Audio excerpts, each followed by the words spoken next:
What's up, friends? Taylor Payton here of ArtMaxian.com and TayPayArt.com, and today we're going to be talking about some character design. So this is my character Rai. He is one of the three main characters from my IP, Satellite Psychic Saga, and essentially what I'm going to be doing here is just sort of showcasing some of the design elements as well as kind of pushing and pulling on some of these outfit ideas and just generally going over the character design process in my head sort of verbally so that you can see how I like to design characters and pick up a couple different ideas for your own projects. We'll also talk a little bit about things referring to anatomy and just general posing, attire, that kind of stuff. So first and foremost, let's just start by getting another base down. Another figure that we can sort of work with, perhaps a different angle with a slightly different pose, a little more dynamic, because as you can see, stuff is fairly straightforward in this design. Not a lot of action going on, just barely enough to be interesting in terms of like a walk cycle, interesting hand gestures. So this character in particular, he is the best friend of the protagonist Isaac, who I may do a video on later. Well, let's be real, I probably will. And he has always been the better fighter, the more adventurous one, and they've known each other for quite a while. And they both go to the same university where Rai is actually a champion pugilist. He's a fighter. Particularly boxing, even though he dabbles in some of the other martial arts. So he's in pretty good shape. It's sort of a lean kind of strong, and his outfit is really inspired by a lot of the outfit designs in a video game called Phantom Dust. And Phantom Dust was one of my absolute favorite games and still is to this day. Even though I don't play a lot of games anymore, that game really stuck out to me for its amazing designs and gameplay, and so a lot of the flavor that I borrow is from that game in particular, but also just a lot of gaming throughout my entire childhood. So what I have here is sort of a jacket with the sleeves kind of tapered off, which to me allows me to showcase some more of the arm musculature, particularly the deltoids up here, which are the shoulder muscles. And then let's give them sort of a fist up kind of pose. I'm just sketching it in right now.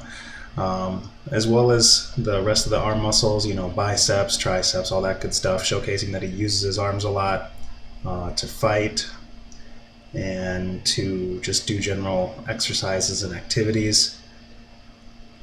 As far as the dynamism goes on this one, I could probably push it a little bit, maybe have a little bit more action in this pose since we already have a pretty straightforward one. So I could have him sort of putting his guard up, as in he's ready to rumble.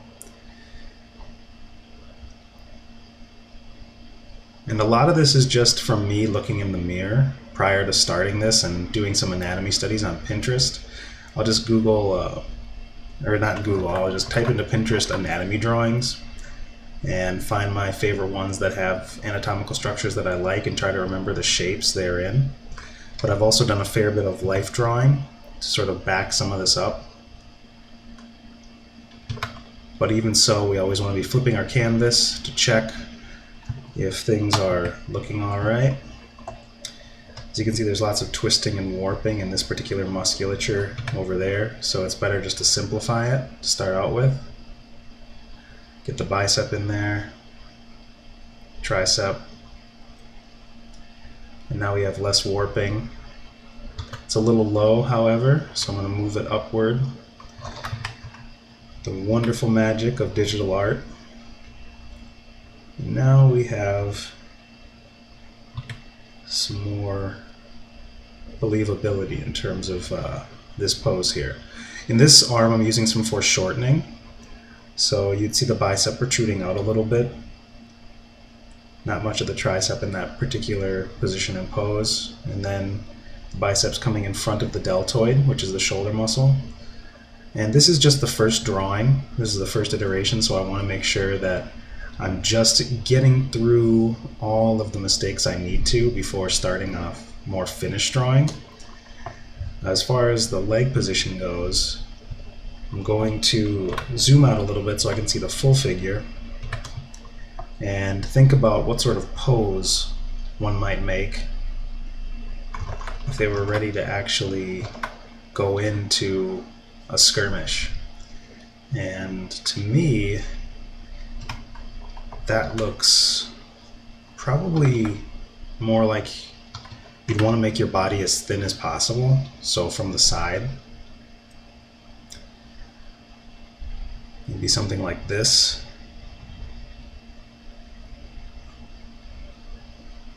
Instead. So I'm going to pretend that that's what he's doing, is he's going to be fighting sideways, almost like he's a character in Street Fighter. And then once I get the pose down, we'll talk a little bit more about outfit design and how it's reflective of the character and how to make a design a little more iconic and readable, even from far away. So sketch in some head shapes there.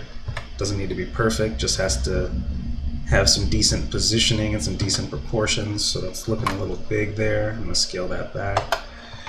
Flip the canvas, double check, looking decent. And then you want to be sort of light on your front foot, with most of the weight on your back foot. I'm going to draw in the torso, more accurately the pelvis. And then I'm going to allow a lot of weight to be on this back leg. I'm going to extrude downward into the front leg. Keep in mind that most of the weight is on the back, meaning the knees probably bent a little bit to deal with some of the compression, some of the stress of body weight. And sometimes I'll sketch in the musculature and the anatomy first, so then I can go over it with clothes later. But in this case, since I have a reference that I've done, I think sometime late 2016 or early 2017, I don't need to worry as much about that facet of this.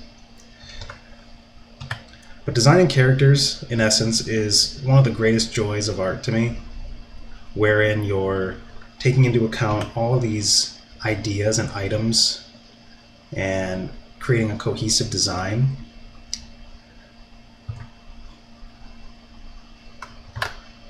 And that's something that comes with just lots and lots of mileage, lots of practice, and being willing to make the adjustments necessary to give something a solid result. So for example, I'm still not in love with that right there. The foreshortening's a little weak. So let's just get rid of that. Do something closer to this, where it's more just sort of drawn back and ready, a little more braced, although I'm going to want to foreshorten it a little more than that. So I'm going to use some circles to draw on the form. See if I can knock that out a little better. Doesn't make for an amazing silhouette, which is something you want in character design. That's why you can see all of the limbs away from the body in this one, because it's really more about the outfit design and the general silhouette, sort of the winged action on the boots, some of the belts on the arm, and two of the flowing elements from the sort of neck cloth piece. And all that is just based off of, again, Phantom Dust character designs, as well as some really cool fashion stuff that I sometimes find on Pinterest. Move this up a little bit. Angle it a little more for more dynamism. If you've taken my beginner drawing course, then you know that diagonal lines are much more unstable, but they're also more dynamic. So that's why I wanted a better angle on that right there. And we'll just get in and readjust that. I'm never afraid to just keep on redoing something until it's where I want it to be. It becomes very tedious with pencil and paper, so you end up drawing the thing a lot just because you're going to be erasing and redrawing, and it gets kind of messy on the drawing itself. So that's something to look out for if you're following along traditionally, or rather in your sketchbook. But in digital, there's really no need to worry about that. Although if you are redoing something over and over and over and over, you probably don't have it in your mind's eye, and that means you're going to need to study up. So go back to Pinterest or go to some life drawing sessions and find a way to kind of parse that out.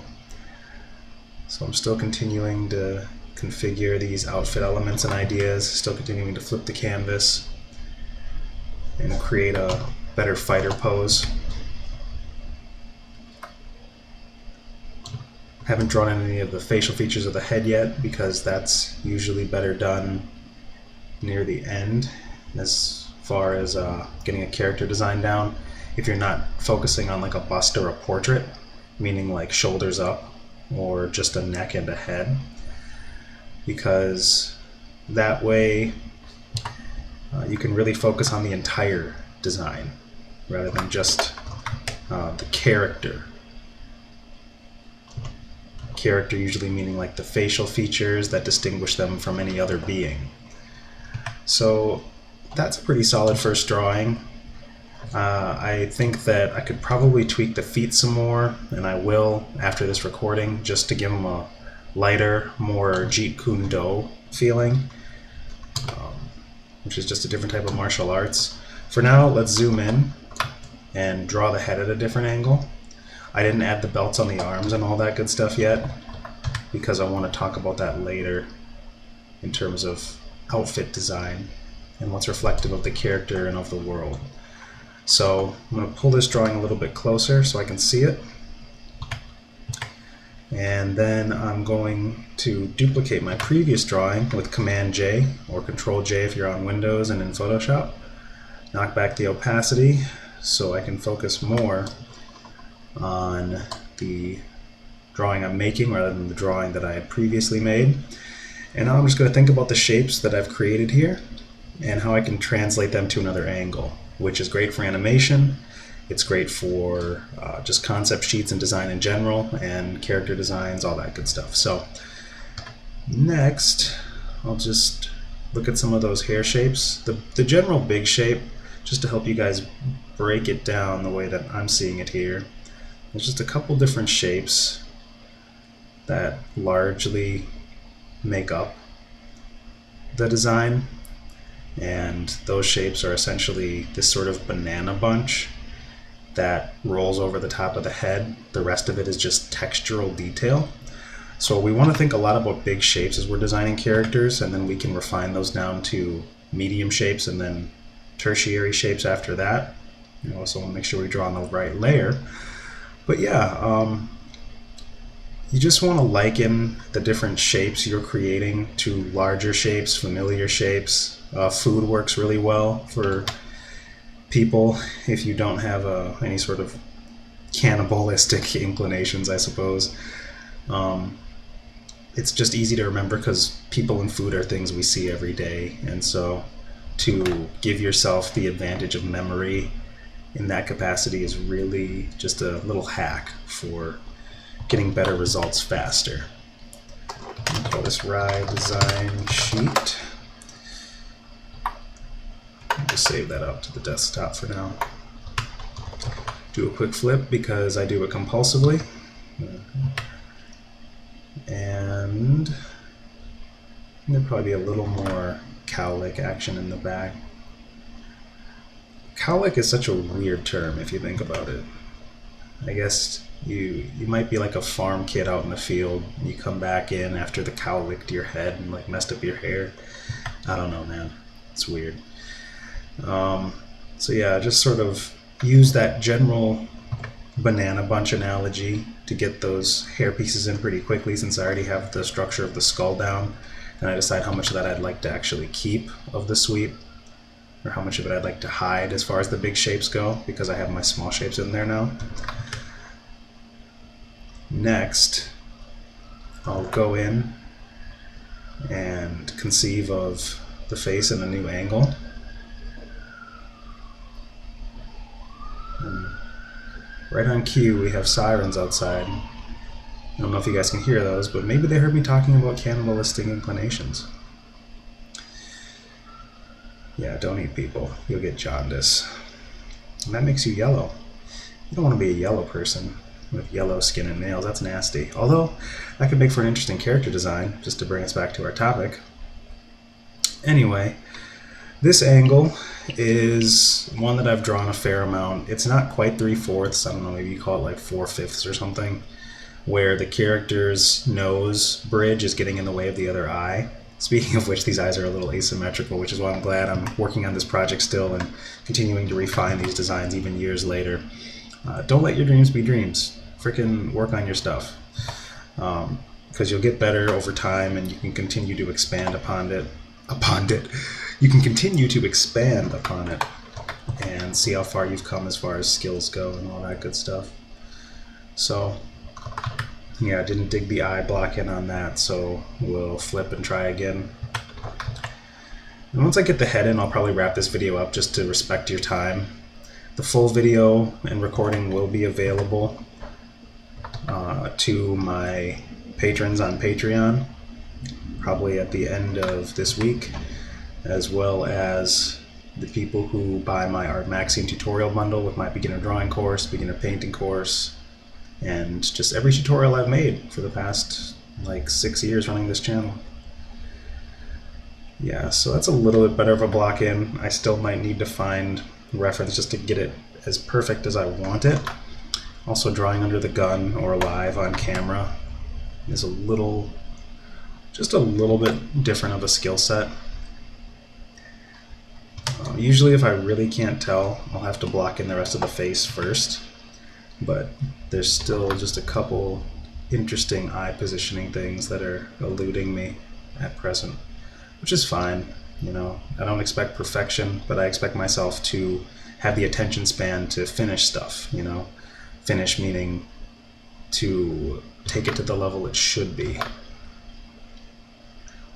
Also, I just realized a huge problem. I'm working at 100%, and that's a really small head on the screen. So one thing I like to do is have a decent enough resolution when I'm working, so I'm going to zoom all the way out and take advantage of this canvas space, really, and go back in after scaling up the drawing. And now I'm working at 1/3 of that, 66.67, and that's not perfect, but it's better. Get rid of the banana bunch drawing there. But yeah, I'll block in the head, talk a little bit about the attire, and then we'll wrap this one up. You don't want to miss that, so stick around, be patient, pause the video, get a cup of coffee, whatever. Yeah, so Rai, as a boxer, as a pugilist, is really very smart with his hands, and he likes to be very upfront with his fighting. He's not somebody who likes to wait around and is often rushing in and getting into trouble, much like Gemina, and that creates a lot of problems for Isaac. And just real quick here, so I have some reference points, so you guys know the characters that I'm talking about. This is Isaac, he's the protagonist, and this is Gemina. She is the fiery sort of ex-police woman, redhead. And yeah, there's a lot of a tendency for them to work together in discord, but also in harmony. But as I stated before, characters tend to utilize their strengths as much as they can. Some characters aren't as aware of their weaknesses and fall into the trap of using those and failing a lot. There's a character design kind of trope, I guess you could call it, called try-fail. So when you're writing your character design scripts for stories, whether it's an animation or a graphic novel or a novel, and you're outlining stuff, you think about when a character attempts something, whether it's to save another character or to deal a finishing blow, anything of that nature. And try fail means that they attempt it and they fail, and then the character has to reflect on that failure or take a different action. And then you have try succeed, and then again the same thing happens but with a different sort of progression of the plot. So something to keep in mind, just a little tip there for you creators out there who are watching this channel, who I adore very much. So yeah, the general shape of that scarf is sort of triangular. It feeds down into his jacket just for a little extra protection. There's very black values close to his undershirt as well as on the gloves. The boots are a dark gray, and there's a black on this sort of collar thing, which is a little similar to Isaac's. I don't know if I'll keep it. I think it's a little busy for the design, and if I squint, I really don't care for it as far as the shapes extruding there. So just so he looks a little less freaky, we'll block some eyes in.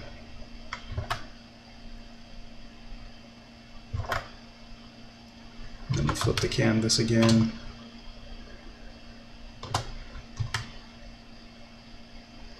And yeah, I started this way too small, so I've lost a lot of quality, which means I'll have to draw it a third time, which is fine, because then you understand your character better and better each time.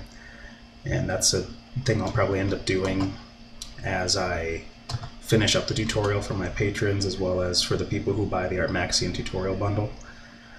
But as far as the overall design for the outfit goes, I like to look at a lot of fashion boards, the sort of thing I like to think about when I'm creating these character designs. I'm not basing it all the way off of, say, Goth Ninja, because you don't want to be a junior. You don't want to come off as somebody who's just stealing from it really directly, but you can totally take some of those shapes and mix them up with shapes of your own or shapes you enjoy. It's really about having a large shape vocabulary and thinking about how you can mix and match to get those ideas across. And again, starting with big shapes, eventually working your way down into smaller shapes and things of that nature. As far as the world and time period goes, I'm imagining sort of like 2088, so nearly 60 years from now, or closer to 70 even, and that is allowing me to think about like what sort of fashion trends will have taken off by nearing the turn of the century again. What sort of world is it, and how do these characters dress themselves for what they're doing in the world? So everybody just happens to have pretty fashionable outfits in this world and in this setting, and by everybody I mean my three main characters. But it's just something that I find makes it stick out from a lot of other intellectual properties, and that's something that I would ride on pretty assiduously. There is just the different types of attire that my characters wear, because a lot of fantasy stuff gets really generic. You have your plate mail and your scale mail and all that, or for example your sci-fi stuff, everybody's wearing a suit. That's like one piece of material subdivided across the forms or whatever. But with this, it's sort of a mixture of the fashion world, the future, and having these ideas that kind of play synergetically together. So I like to use triangles to break up shapes a lot. A lot of that is thanks to Buckminster Fuller, who was an American architect and inventor. A lot of his work has inspired me to bring in some architectural ideas into my character designs, which again allows me to create something that has a little bit more of a unique twist. I'm not saying, I'm so original. My OC, please do not steal. Heavy mouth breath. No. What I'm saying is find stuff that genuinely kind of lights you up inside and play to those tunes, because those are the things that'll keep you going when you're failing and screwing up, or creating kind of bummer designs on the way to something that feels more iconic, something that reads really well. And just because my style is, I'd call it sort of an anime Western hybrid, I feel like this works really well for me personally, but you'll have to do your own experimenting just to get that kind of stuff down.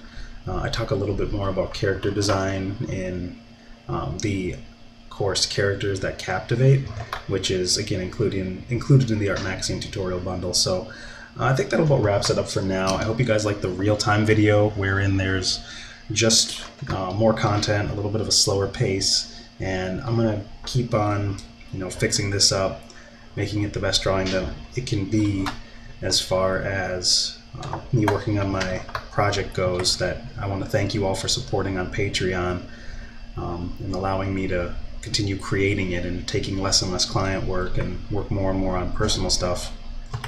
That's just been amazing. I realized after 7 years of freelance that it's really not for me. I don't conform to people's ideas really well, and I just like to serve an audience of fans and people directly. So I'm super grateful for that every single day, and I just want to continue to do the absolute best work I can, even if it takes 10 drawing iterations to get there.